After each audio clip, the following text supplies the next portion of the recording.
am a scientist with nearly 30 years of experience, and the truth is that humans are carnivores.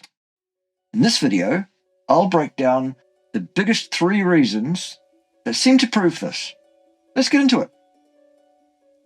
But science says meat kills you and plants heal you. Well, let's be fair and objective. Why does almost everyone believe that that's what the science says? Well, science doesn't actually say anything. Scientists do. Scientists are required to publish every year to remain employed as scientists, and so their goal is relevance, importance, interest, intrigue, shock and horror, and satisfying their funding source. Their interest as a scientist is not the objective truth.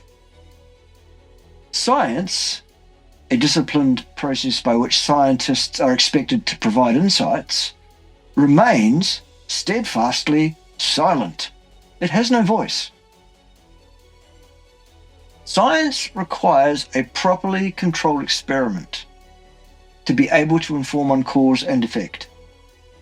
Sadly, many scientists forget this fact because it is convenient, i.e., at odds with the goals of scientists themselves for their own gain that I've just outlined. The experimental protocols that do exist are typically small-scale, short-term, and assess only proxies of health, rather than actual health outcomes.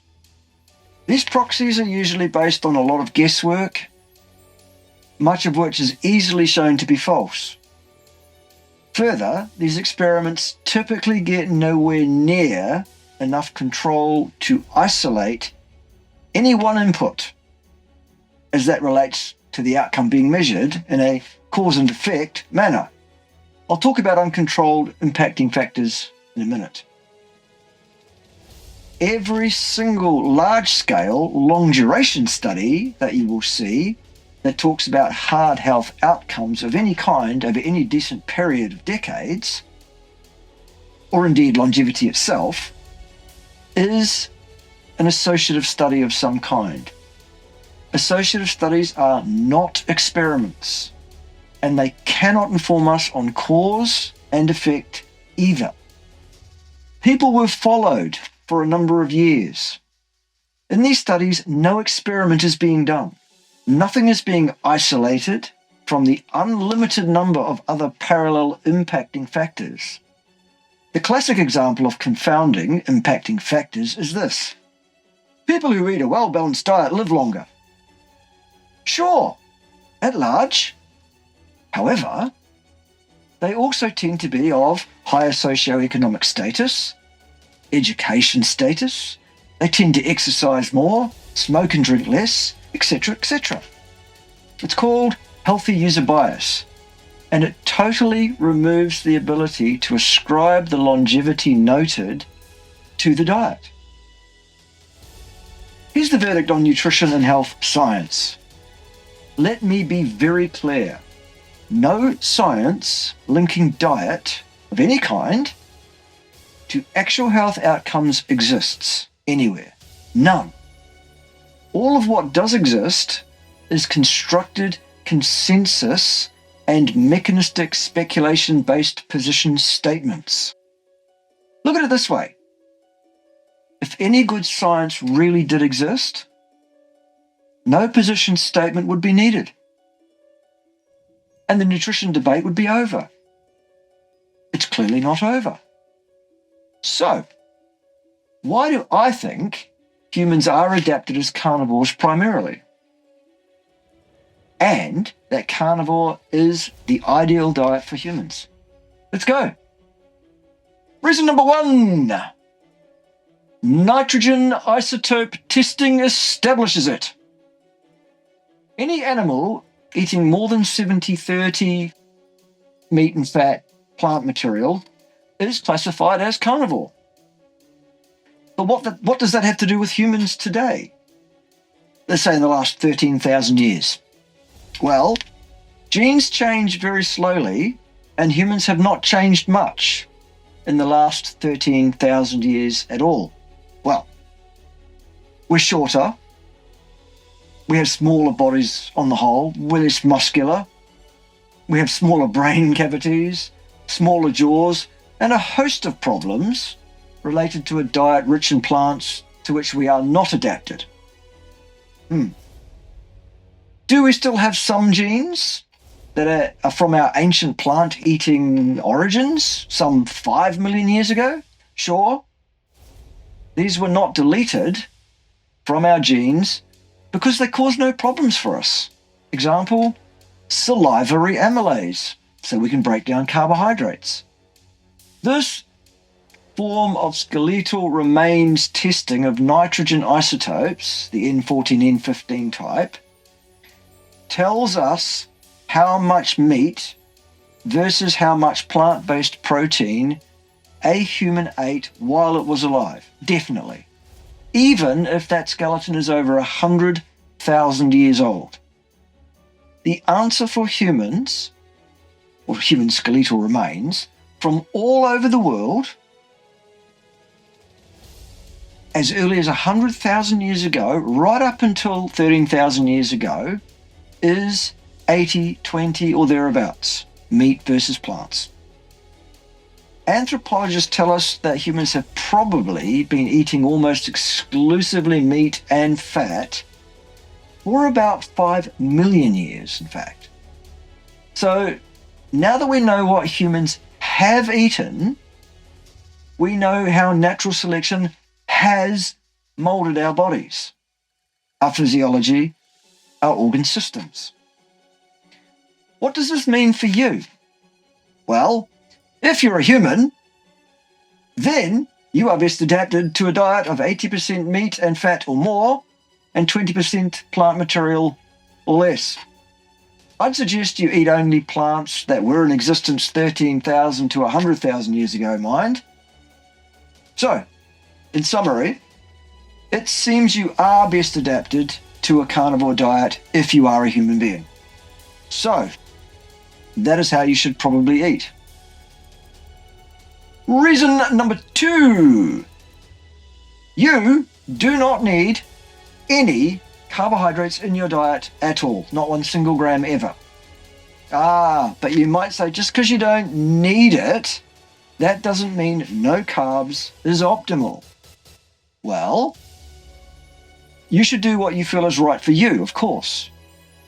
However, unnecessary intake of carbohydrates causes blood sugar to become elevated in a dangerous manner. This can lead to serious damage to your tissues, as sugar will directly cause this damage to occur. Some of the excess sugar is also stored as fat, and overfatness is also a serious health challenge. This particular kind of blood sugar profile is also a direct cause of inflammation around the body.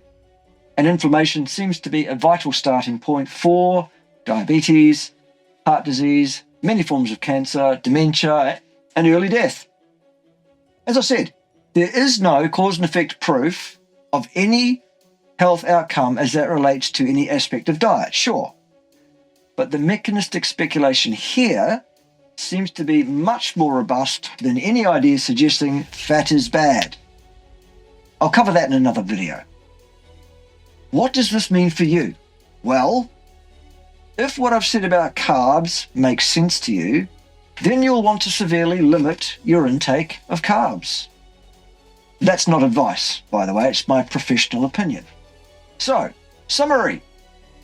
Do you need to eat carbs? No, not 1 single gram ever.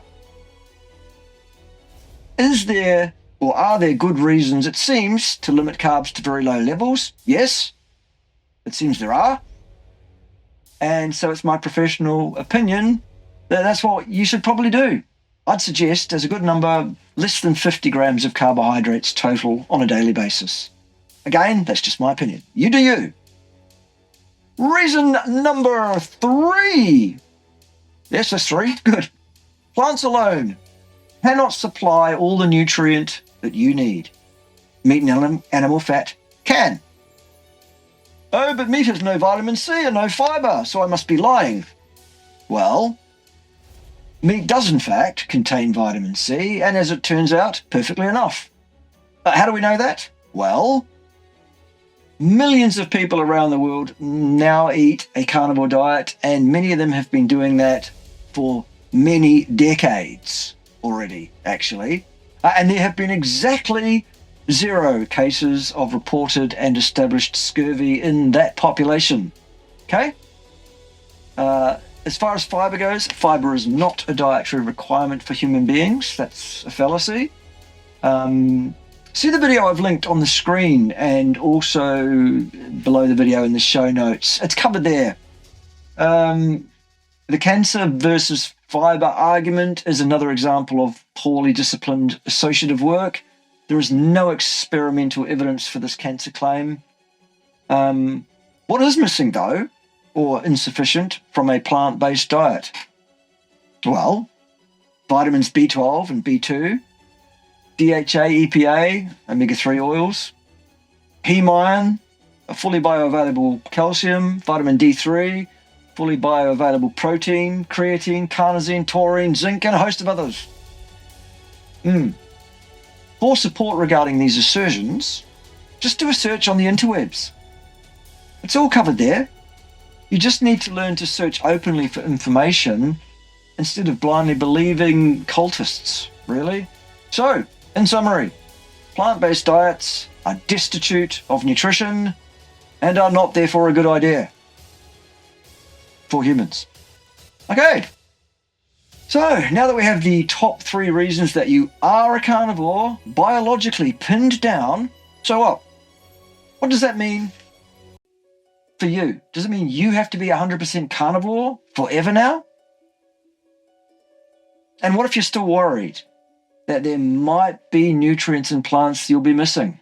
Well, we can't actually get much of the useful plant nutrient anyway, as the plants stop us from getting it via chemical defense mechanisms. If you doubt me on that, go and look at a bunch of vegan online activists, influencers, who claim to have been plant-based for over about 10 years. And then I think you'll agree with me, for the most part. Luckily, herbivores, animals that are herbivores, can get those nutrients. They're evolved for it. We're not. And we can get those nutrients from eating those animals. That's how the food chain works. Ethics, by the way, has nothing to do with it. Nature cares not one jot for ethics. So, here is the thesis. Meat and animal fat seems to be the ultimate superfood for humans. We have eaten this way almost exclusively for millions of years. We are adapted for it. Therefore, absolutely. We tend to have problems if we eat more than a very small amount of carbohydrates sooner or later, and we cannot apparently thrive throughout the lifespan on a plants-only diet. We are carnivores, period. Thanks for watching.